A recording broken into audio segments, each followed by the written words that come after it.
Di bawah Undang-Undang Dasar 45, kita menuju ke pemilihan umum.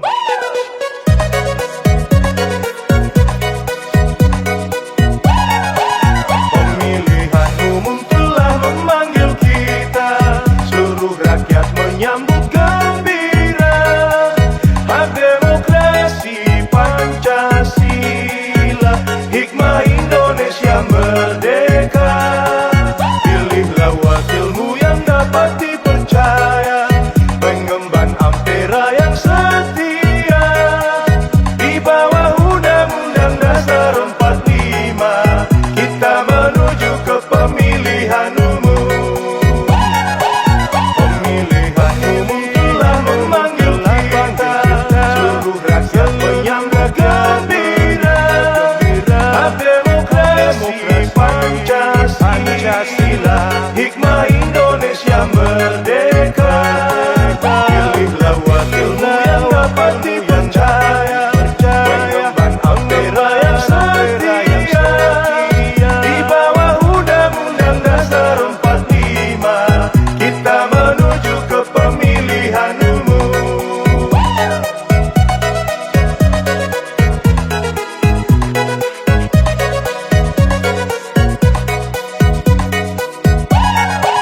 Pemilihan umum telah memanggil kita, seluruh rakyat menyambut gembira. Hak demokrasi Pancasila, hikmah Indonesia merdeka. Pilihlah wakilmu yang dapat dipercaya, pengemban Ampera yang setia. Di bawah Undang-Undang Dasar 45, kita menuju ke pemilihan umum. Pilihlah wakilmu yang dapat dipercaya, pengemban Ampera yang setia. Di bawah Undang-Undang Dasar 45, kita menuju ke pemilihan umum. Di bawah Undang-Undang Dasar 45, kita menuju ke pemilihan umum. Kita menuju ke pemilihan umum.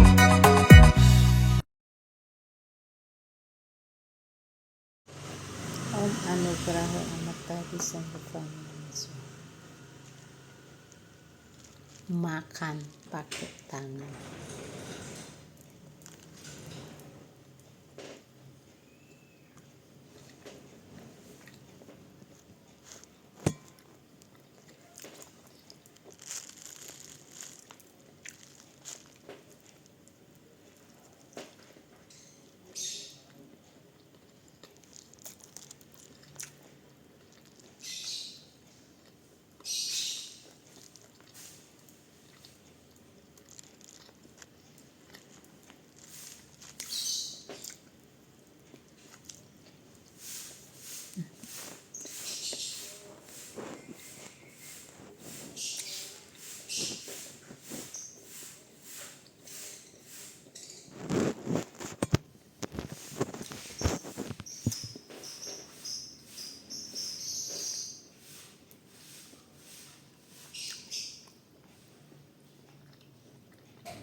Habis.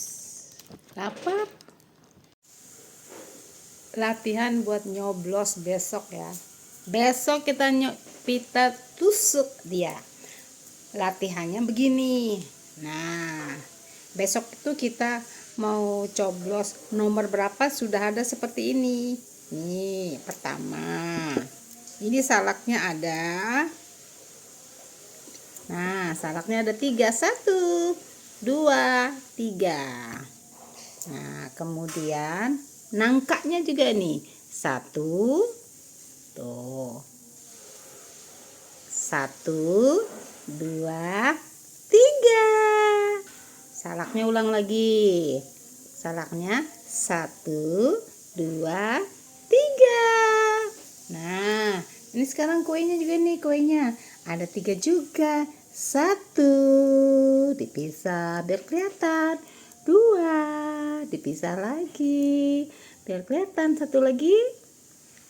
3. Jadi udah ketahuan kan kita mau tusuk nomor berapa nih. Kue lapis ada 3, salaknya ada 3, nangkanya ada 3. Jadi pasti tuh yang nomor putih nomor 3 ya. Presiden kita nomor 3 pasti. 3 gini boleh.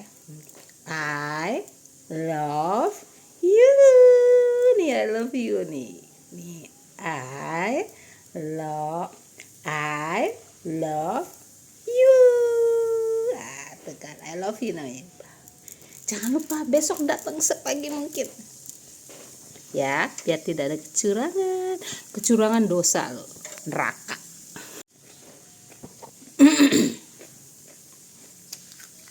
Kita makan salak. Udah 3 kan salaknya. Makan 1.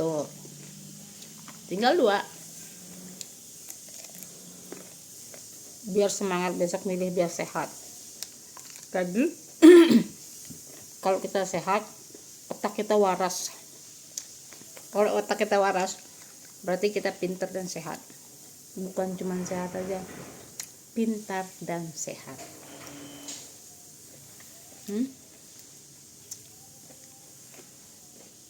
Jangan main-main ya. Ini kita memilih untuk Indonesia. Ingat, kita memilih untuk Indonesia, untuk ibu-ibu seperti saya, biar harga beras gak naik, biar cabenya gak naik, biar minyak gorengnya gampang didapat, biar segala usaha bisa jalan terus, biar anak cucu kita nanti kalau kerja cepat-cepat kerja, biar kalau buat SIM nggak banyak stop kanan stop kirinya, bisa sesuai dengan aturannya, biar di jalan itu aman, nggak banyak pungli. Itu dah, makanya kita harus pilih presiden yang benar. Coba bayangin, Mahfud itu ahli hukum ya, Ganjar tidak punya track record yang buruk ke belakangnya. Orang mau bilang masalah iktp, coba lihat, coba baca di koran, satu-satunya orang yang tidak menerima suap, tidak menerima uang adalah Pak Ganjarku. Itu ya. Kayak gitu aja deh. Ngomong banyak-banyak juga nggak ada artinya kalau orang sudah gelap mata. Kalau orang sudah memilihnya karena tendensi sesuatu. Jadi kita memilih dengan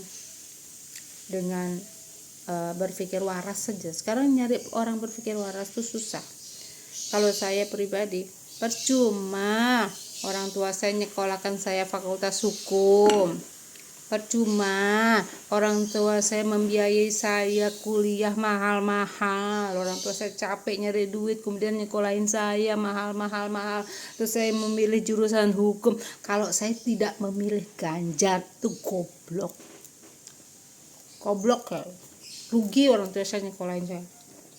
Kalau saya pribadi gitu, rugi orang tua menyekolahkan saya di fakultas hukum kalau saya tidak memilih ganja. Nah, berarti saya memilih nomor 3. Itu menunjukkan kualitas hidup saya seperti apa. Jangan lupa ya 3 begini boleh, 3 begini juga boleh, 3 I love you boleh. Oke. Sampai jumpa besok ya. Sebanyak apapun sosialisasi tentang pemilu, itu tergantung Anda sendiri, tergantung kita sendiri. Seramai apapun orang berbicara tentang kejujuran, kebenaran, tentang boy gemoy, tentang banyak omong, apapun itu kembali ke Anda sendiri. Ingat ya, sebelum nyoblos berdoa, sebelum nyoblos ingat orang tua masing-masing ya. Nyekolahin kamu biar kamu pinter ya, nyekolahin kamu biar kamu berpikir waras, nyekolahin kamu biar masa depan kamu lebih bagus dari yang tidak sekolah. Bukan berarti saya mendiskriminasikan tidak sekolah, tapi orang yang tidak memiliki kesempatan untuk bersekolah setinggi kamu, ingat itu. Sebelum kamu tusuk nomor 3, kamu harus ingat ya, benar-benar ya. Bye. Rehestu. Kami santai-santai bye.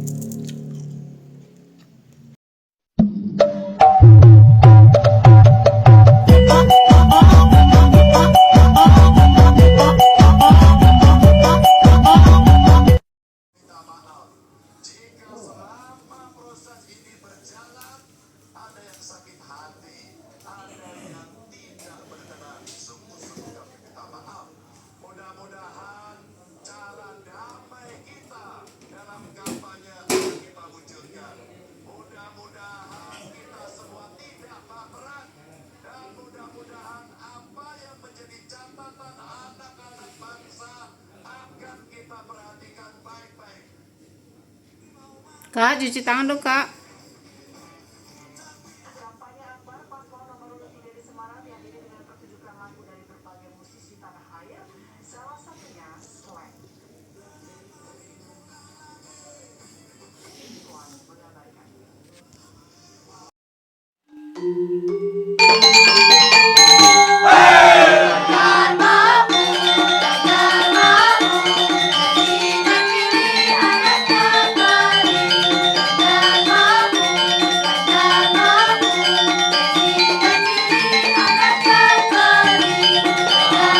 Ganjar dan Mahfud akan bersama rakyat. Kita akan kerahkan seluruh kekuatan daya yang kami miliki agar kemudian nasib mereka jauh lebih baik.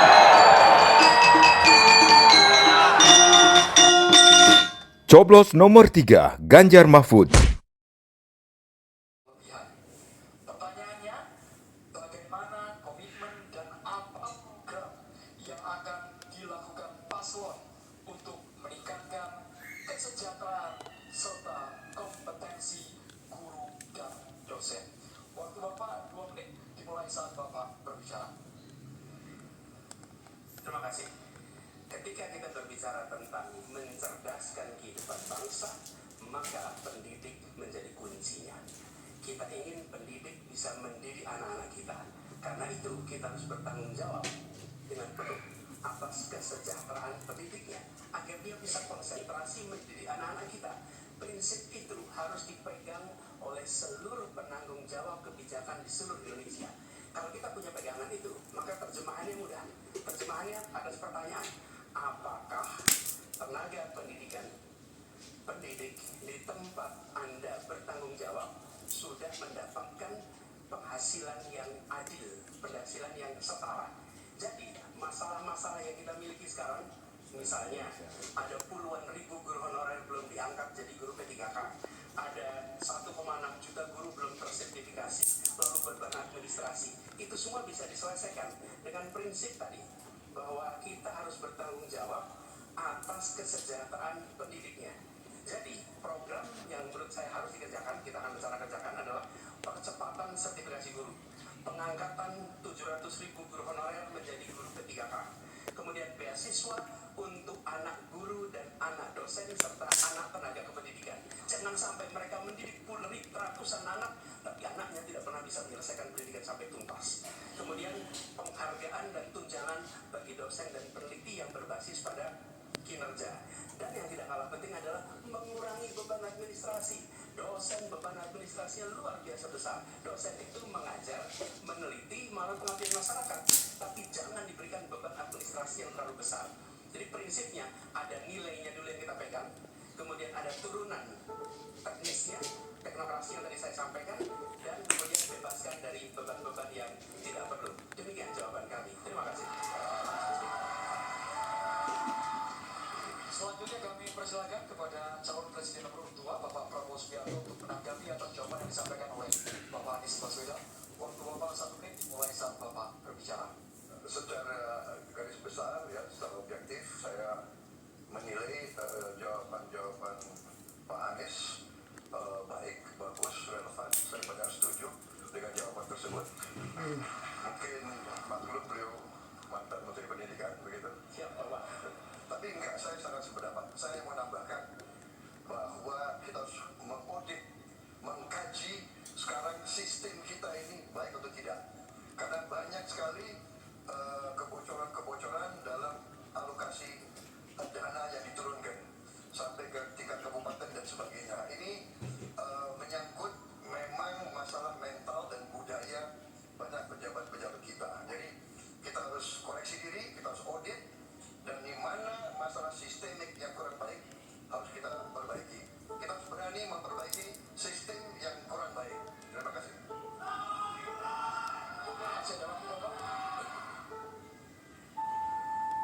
Selanjutnya kami berikan kesempatan kepada calon presiden nomor 3 Bapak Ganjar Pranowo untuk menanggapi atas jawaban yang disampaikan oleh Bapak Anies Baswedan. Waktu Bapak 1 menit dimulai saat Bapak berbicara. Kalau pendidikan mau maju, maka fasilitas mesti diberikan. Negara harus adil dan pasti inklusi. Nah, ketika kita bicara pada pendidiknya atau gurunya, saya mau bercerita pengalaman saja. Ketika guru SMA, SMK, SLB diberikan pada provinsi, maka pada saat yang saya tanya pertama adalah, berapa gajimu? 300.000 Pak. Sungguh tidak adil pemerintah ini. Maka pada saat itu saya sampaikan, kasih gaji sesuai UMP yang ada di Jawa Tengah, UMK yang ada di Jawa Tengah, tambah 10%. Baru kemudian kita dorong proses sertifikasi dan peningkatan kapasitas. Kami punya aplikasi namanya BOPEK. Ini bimbingan teknis online dan pendampingan untuk memberikan bantuan kepada guru memanfaatkan teknologi untuk memberikan pengajaran yang bermutu. Maka ketika praktek ini bisa kita lakukan, maka guru akan bisa bekerja dengan baik dan dia mesti dibebaskan dari persoalan administrasi yang menjerat.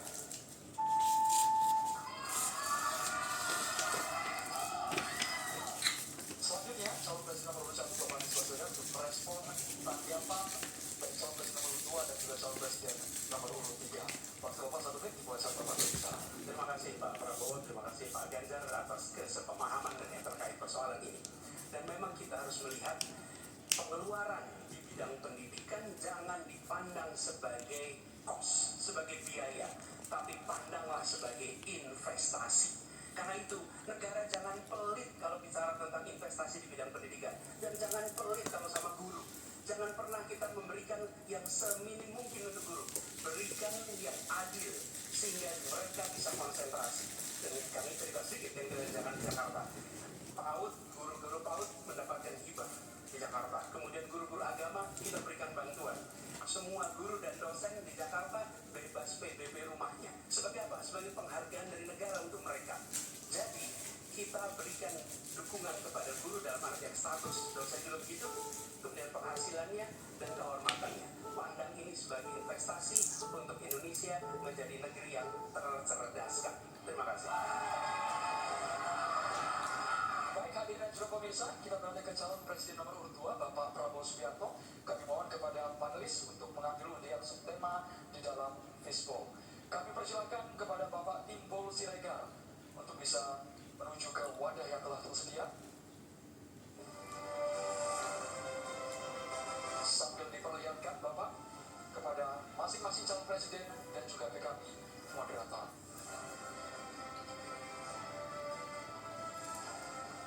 kesejahteraan sosial dan inklusi. Selanjutnya kami mengundang Profesor Asep Saifuddin Jar, MA, PhD, bisa mengambil undian dan gelar. Apakah huruf A, B, atau C? Sambil melihat kamera, huruf C dengan subtema kesejahteraan sosial dan inklusi. Ya, ini soalnya kesejahteraan sosial dan inklusi masih tersegel, Pak. Kita akan segera buka. Pertanyaan hanya akan dibacakan satu kali. Mohon disimak dengan baik. Negara beradab adalah negara yang memenuhi hak kelompok rentan, termasuk penyandang disabilitas. Pasal 5 Undang-Undang Penyandang Disabilitas diantaranya mengatur tentang pemberian konsesi dan penyediaan data belum terpenuhi. Pertanyaannya, apa komitmen paslon dalam pemberian konsesi dan penyediaan data penyandang disabilitas? Silakan dijawab, waktunya 2 menit, dimulai dari Anda berbicara. Baik, masalah ini adalah sangat penting dan saya sendiri sudah sejak awal berjuang di bidang politik sebagai ketua umum Gerindra. Kami yang mensponsori undang-undang disabilitas. Kami termasuk yang mendorong itu lolos di DPR. Jadi kami juga berkomitmen bahwa kita harus memberi pendidikan khusus untuk mereka, membantu. Saya juga sering mengirim tim-tim olahraga untuk olimpiade disabilitas, sepak bola disabilitas dan sebagainya. Tapi intinya adalah benar bahwa kita harus lebih berpihak kepada mereka dan kita berkomitmen untuk juga nanti merekrut mereka ini di dalam pekerjaan-pekerjaan yang bisa mereka lakukan di pemerintahan dan juga di komunitas pertahanan. Ada bidang-bidang yang mereka dapat melaksanakan. Dan sekarang kita juga bekerja sama dengan pihak-pihak luar untuk cari teknologi untuk membantu kaum disabilitas. Antara lain untuk membantu mereka yang penglihatannya berkurang cukup banyak dan penglihatannya sulit. Dan ini sekarang ada teknologi baru yang bisa membantu mereka bisa hidup mandiri dan bisa bekerja ambil mendekati orang-orang normal. Jadi saya kira bahwa masalah disabilitas ini memang perlu ada suatu keberpihakan dari pemerintah. Terima kasih. Masih ada waktunya, Pak Prabowo? Cukup? Cukup. Baik. Selanjutnya saya akan kasih kesempatan untuk capres nomor 3 menanggapi. Waktunya 1 menit, dimulai dari Bapak berbicara. Ini pertanyaannya soal data kan? Data dan komitmen kita terhadap data disabilitas. Yang pertama, negara harus hadir, tidak boleh alpa. Yang kedua, kita mesti menyiapkan data dengan baik. Kenapa kami pakai KTP satu KTP saja kita bisa profiling semuanya termasuk disabilitas. Maka kalaulah satu data Indonesia lalu kita cropping satu saja terkait dengan disabilitas, maka perlakuan kita bisa kita berikan apapun untuk mereka. Termasuk, saya mau cerita pengalaman saja, ketika merancang pembangunan, hadirkan mereka, kasih ruang pertama untuk mereka berpendapat. Maka pada saat itu, semua akan mendengarkan apa kebutuhan mereka. Itulah yang nantinya akan keluar menjadi kebijakan publik, apa yang mesti disampaikan kepada mereka, sehingga no one left behind ini diberikan, dan mereka akan mendapatkan apa yang dia inginkan. Gitu. Ya. Selanjutnya saya akan memberikan kesempatan untuk capres nomor 1, Pak Anies, menanggapi jawaban dari Pak Prabowo. Waktunya 1 menit, dimulai dari Anda berbicara. Ya, apa yang disampaikan Pak Prabowo tadi baik, izinkan kami meneruskan Pak Prabowo. Data ini diperlukan komprehensif. Kita harus tahu berapa, di mana penyandang disabilitas, dan disabilitasnya apa. Dan kita harus melihat bahwa membantu penyandang disabilitas itu bukan charity, tapi pemenuhan hak asasinya dan tanggung jawab negara. Karena itu kami mengusulkan dan kami rencanakan bekerja bersama dengan dinas di tiap wilayah, lalu bekerja dengan Dasawisna PKK yang tahu wilayahnya, mereka di diminta mencatat sehingga tiap kabupaten kota provinsi memiliki data tentang penyandang disabilitas. Lalu alokasikan anggaran untuk memenuhi kebutuhannya. Ketika dia bersekolah, sekolahnya harus dimodifikasi, maka dinas punya anggaran untuk modifikasi, tidak membebani sekolah. Jadi siapkan datanya, siapkan anggarannya. Terima kasih. Ya, selanjutnya kami persilakan Pak Prabowo untuk merespon pendapat dari dua capres ini. Waktunya 1 menit, Pak. Silakan. Ya, sekali lagi kedua masukannya juga sangat relevan. Ya, saya juga sependapat. Tetapi memang sekali lagi bahwa pemerintah harus lebih proaktif investasi di sekolah-sekolah khusus untuk mereka dan mencoba teknologi khusus. Sekarang sudah banyak terobosan dalam bidang teknologi untuk membantu kaum disabilitas, mereka yang penglihatan kurang, mereka yang pendengaran kurang dan sebagainya, mereka yang yang kelangannya sekarang sudah ada protese yang tangan-tangan buatan dengan artificial intelligence dan teknologi miniatur. Jadi pemerintah harus lebih banyak pengeluaran di bidang membantu kaum disabilitas. Terima kasih. Cukup ya waktunya? Oke, untuk sesi selanjutnya pertanyaan akan diberikan kepada capres nomor 3 Pak Ganjar Pranowo. Kemudian akan mengundang salah satu panelis Bapak Sukiman Taruna Sayoga, PhD, untuk mengambil subtema dan tolong diperlihatkan kepada para capres serta ke moderator.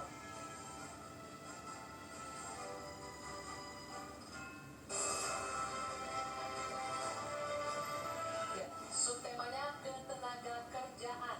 Ketenaga kerjaan. Dan selanjutnya saya mengundang Rovina Andriani, PhD, untuk mengambil undian daftar pertanyaan dari Fisbo. Silakan ditunjukkan huruf B. Silakan Akro. Berikut ini dengan subtema ketenaga kerjaan, posisi amplop masih tersegel. Saya akan ingatkan bahwa kami hanya akan membacakan pertanyaan selama 1 kali. Mohon para calon presiden untuk menyimak dengan seksama. Pertanyaan ini ditujukan untuk calon presiden nomor 3 Bapak Ganjar Pranowo dengan subtema ketenaga kerjaan. Pekerja migran Indonesia tersebar di banyak negara. Di sana mereka banyak mengalami masalah, mulai dari masalah hukum, pelecehan, hingga kesehatan mental. Pertanyaannya, bagaimana strategi paslon menjamin keselamatan dan kesejahteraan pekerja migran Indonesia? Waktu Bapak 2 menit untuk menjawab dimulai saat Bapak berbicara. Silakan. Terima kasih. Kembali negara hadir dengan segala perangkatnya. Ada duta besar di sana. Ada BP2MI, ada juga. Kementerian Tenaga Kerja, ada. Pemerintah daerah, ada. Kami mau bercerita pengalaman. Karena kemarin kami komunikasi dengan pekerja migran kita ada di Hong Kong. Kita live bersama dan mereka menuntut apa yang menjadi pertanyaan ini. Pak Ganjar, apa perlindungan yang diberikan kepada kami? Inilah panik button, inilah nomor telepon dan kalian kalau ada masalah telepon ke situ. Kalau tidak, makanya akan kita tarik di pemerintah tertinggi agar kita bisa mengintervensi. Kenapa ini menjadi penting? Masalah-masalah yang mereka hadapi, satu, mulai mereka berangkat legalitasnya mesti beres. Mulai mereka berangkat kita sudah harus tahu skillnya apa. Mulai mereka berangkat apa yang ada dalam kontrak kerja di kementerian sebagainya. Dari kementerian yang ada, lembaga yang ada, itulah kontrol dilakukan. Kenapa saya bicara sampai mesti ada tempat melapor, duta besar yang aktif agar kita bisa melindungi segenap bangsa Indonesia dan seluruh bandara. Warganya dimanapun mesti dilindungi. Dan dari sinilah pengalaman kami pernah membebaskan beberapa pekerja yang bermasalah, baik di Arab Saudi, di Sudan, terus kemudian di Kamboja, yang mereka terindikasi TPPO. Maka ketika kemudian melihat seperti ini, tindakan tegas adalah dari pemimpin tertinggi. Pengalaman saya jadi gubernur. Maka yang saya telepon adalah Menlu, yang saya telepon adalah duta besar, dan bagaimana kita maka kita bisa menyelesaikan persoalan itu. Komitmen ini tidak terlalu sulit. Ketika data benar, instrumen benar, melakukan dengan cara yang benar, maka seluruh persoalan akan cepat diselesaikan. Waktunya habis, Bapak. Silakan diberikan kesempatan kepada calon presiden nomor 1 Bapak Anies Baswedan untuk masuk Terima kasih Pak. dengan waktu 1 menit. Meneruskan apa yang tadi disampaikan, saya berjumpa dengan para pekerja migran di Malaysia, ngobrol dengan mereka permasalahannya, datang ke desa pekerja migran di Wonosobo, pasti Pak Ganjar juga tahu. Nah, apa yang saya temukan? Memiliki kewenangan di pemerintahan tidak berarti memiliki pengetahuan tentang permasalahan. Yang dimiliki kewenangan, pengetahuan siapa yang tahu? Justru aktivis-aktivis pekerja migran. Jadi kami melihat harus dilibatkan para aktivis pekerja migran, mereka yang tahu lubang-lubang masalah di dalam melindungi pekerja migran. Kita memang betul, kita ingin melindungi sejak pra keberangkatan sampai mereka berada di sana. Tapi di tengah itu banyak sekali lika-liku yang ketika kita berada di birokrasi banyak yang tidak diketahui. Karena itu kami melihat libatkan mereka. Lalu negara kolaborasi, kewenangan dimiliki negara, pengetahuan dimiliki oleh para aktivis itu kita eksekusi, melindungi dan memastikan mereka bisa hidup bekerja dengan tenang di sana. Waktunya habis. Selanjutnya kami berikan kesempatan kepada Bapak Prabowo Subianto, calon presiden nomor 2, untuk menanggapi atas jawaban yang disampaikan oleh Bapak Ganjar Pranowo. Waktu Bapak 1 menit dimulai saat Bapak berbicara. Saya kok ya harus mengakui juga bahwa saya banyak sependapat dengan dua. Berarti apa ya? Keberpihakan kita kepada kaum pekerja di luar negeri itu sebenarnya sama, semua benar. Tetapi menurut saya ada berapa kedutaan kita di beberapa negara kewalahan, masalahnya terlalu banyak. Jadi benar yang disampaikan Pak Anies, aktivis-aktivis ini sangat membantu untuk mengikuti dan membantu pekerja migran kita di mana-mana. Saya pernah pengalaman, saya pernah diberitahu oleh seorang aktivis, seorang perempuan, tentang seorang pekerja perempuan di Malaysia yang 2 minggu lagi mau digantung. Kalau tidak ada berita dari aktivis perempuan ini, kita tidak bisa bantu dan intervensi. Jadi benar peran aktivis-aktivis sangat penting di bidang pembelaan hak-hak pekerja kita di luar negeri. Mereka adalah pahlawan-pahlawan. Terima kasih. Waktunya habis. Mohon tenang hadirin sekalian. Kami persilakan kepada calon presiden nomor 3 Bapak Ganjar Pranowo untuk merespon tanggapan dari capres nomor 1 dan juga capres nomor 2. Terima kasih atas masukannya. Karena udah banyak setuju ya baik-baik saja. Tapi kalau kita mesti memberangkatkan mereka dalam kapasitas secara legalitas dan keterampilan yang baik. Yang berikutnya lagi tentu saja kalau sudah kasus, namanya kasus, semua bisa terlibat. Gunakan teknologi informasi, gunakan medsos. Maka kenapa kemudian dalam pengalaman kami, seluruh kepala dinas Anda harus punya medsos. Disitulah orang sebenarnya bisa menyampaikan secara cepat. Maka ketika itu masuk dalam dashboard kami, dalam lapor umpama pada saat itu, kita merespon dengan sangat cepat. Karena kita tahu persoalan yang mereka hadapi. Menggunakan banyak pintu-pintu untuk melaporkan ini adalah bagian cara menangani kasus yang paling tepat. Tapi mencegah itu jauh lebih baik. Dengan sekali lagi, legalitas, keterampilan, kontrak, dan memberdayakan seluruh aparatur termasuk pemangku kepentingan dan aktivis kalau masa bisa disampaikan. Saya kira itu cara yang cukup komprehensif untuk merespon persoalan. Waktunya habis, Bapak. Oke. Sekarang boleh saya kasih waktu untuk berikan tepuk tangan bagi ketiga calon presiden. Silakan. Ya. Baik, dan juga kami mempersilakan capres untuk kembali duduk ke tempat masing-masing. Ya, duduk. Hadirin dan juga pemirsa, di segmen berikutnya, ini yang paling ditunggu-tunggu, yaitu sesi saling tanya, memberikan tanggapan dan interaksi antar kandidat. Adia, ini yang paling seru pastinya. Benar sekali. Dan kami akan lanjutkan usai jeda di debat kelima calon presiden pemilu tahun 2024. Tetaplah bersama kami.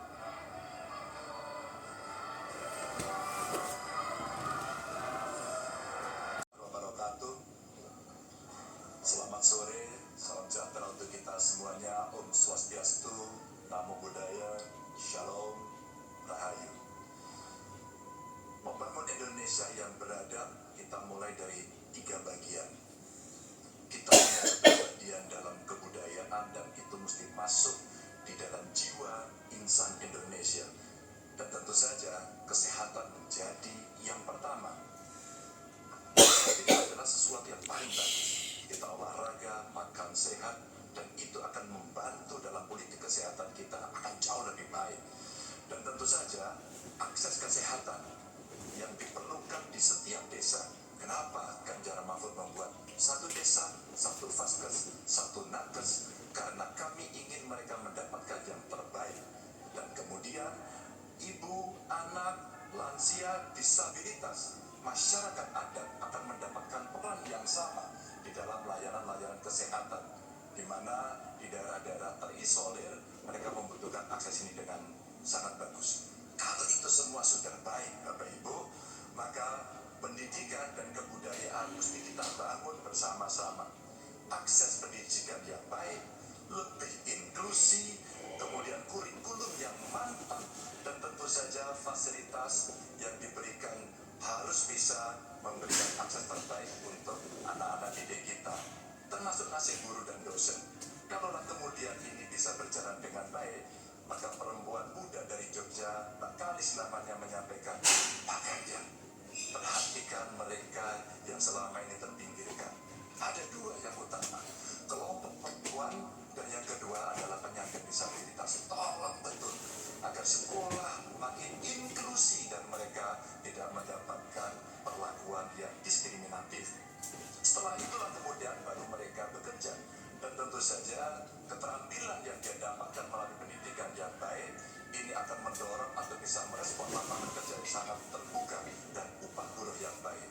Sehingga kawan-kawan buruh kemarin bertemu dengan saya, tolong Pak, sekedar review Undang-Undang Cipta Kerja, karena ini yang perlu mendapatkan keseimbangan dengan nasib kami. Dan tentu saja pembangunan ini harus berorientasi kepada SDM atau manusia, budi pekerti yang baik, sopan, toleran, tidak atikang, atikung, atibunuh, sehingga mereka menjadi manusia yang lengkap. Ini bisa berjalan dengan cepat kalau digitalisasi kita lakukan, infrastruktur teknologi informasinya baik, kemudian tersebar, internetnya bisa cepat, dan mereka akan bisa mendapatkan media yang bagus untuk mengembangkan diri. Tentu saja Bapak Ibu, dalam politik kali ini itu mesti diberikan contoh. Demokrasinya harus lebih baik, demokratisasi berjalan baik, kemudian contoh atau teladan pemimpin yang juga baik dan tidak ada konflik kepentingan seperti Pak Mahfud contohkan, dia mundur agar ini membangun integritas yang baik. Dan tentu saja keresahan yang muncul baik dari Gusmus, Muhammadiyah, Romo Van Magnis, Gunawan Muhammad, dan kampus-kampus mesti menjadi catatan kita bersama bahwa kita dalam konteks ber-Indonesia, berbudaya, semua dalam koridor yang baik. Dan tentu saja kenapa ini mesti kita lakukan Bapak Ibu? Karena itulah suara-suara rakyat yang kami dengarkan oleh Ganjar Mahfud ketika kami tidur di rumah penduduk, ketika kami mendengarkan mereka dan mereka membuka seluruh unek-uneknya. Itulah kenapa kami sampaikan, tuanku adalah rakyat, jabatan ini hanyalah mandat. Wassalamualaikum warahmatullahi wabarakatuh. Saya mesti pastikan rencana kerja perusahaan itu sudah di RUPS-kan, KPI sudah di RUPS-kan. Dan saya di situ termasukkan tahun ini Pertamina harus bisa menghemat minimal 46% dari pengadaan barang. Makanya saya mesti taruh di RUPS. Dan kita juga nggak bisa tinggalkan. Saya ingin ada direktur manajemen risiko di dalam. Nah itu udah dilantik, makanya saya berani lepas.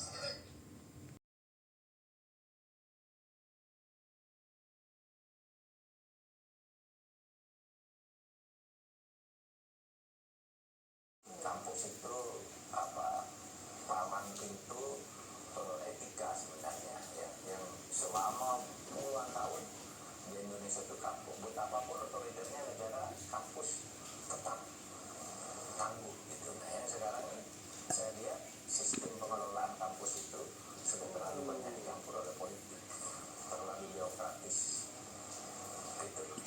Bukankah Pak Mahfud ada di kabinet, seharusnya Pak Mahfud sudah melihat itu sejak awal, dan ini yang dari dulu para aktivis pro demokrasi sudah menyuarakan ini dengan begitu kerasnya. Itu Saya kan Menteri Polhukam, yang harus ngurus itu Menteri Menko, Minda, Manusia, PMK. Siapa yang tangannya Mendikbud? Kalau saya bilang.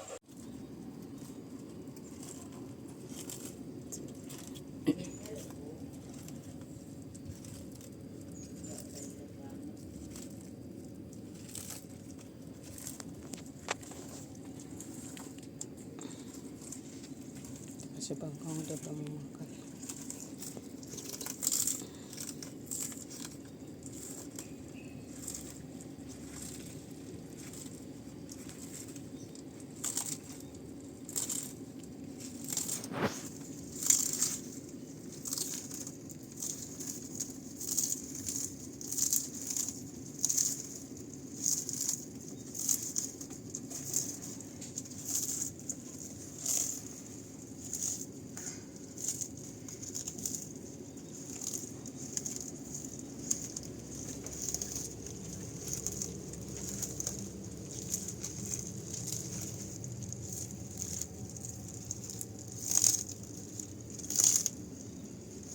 Itu Zion.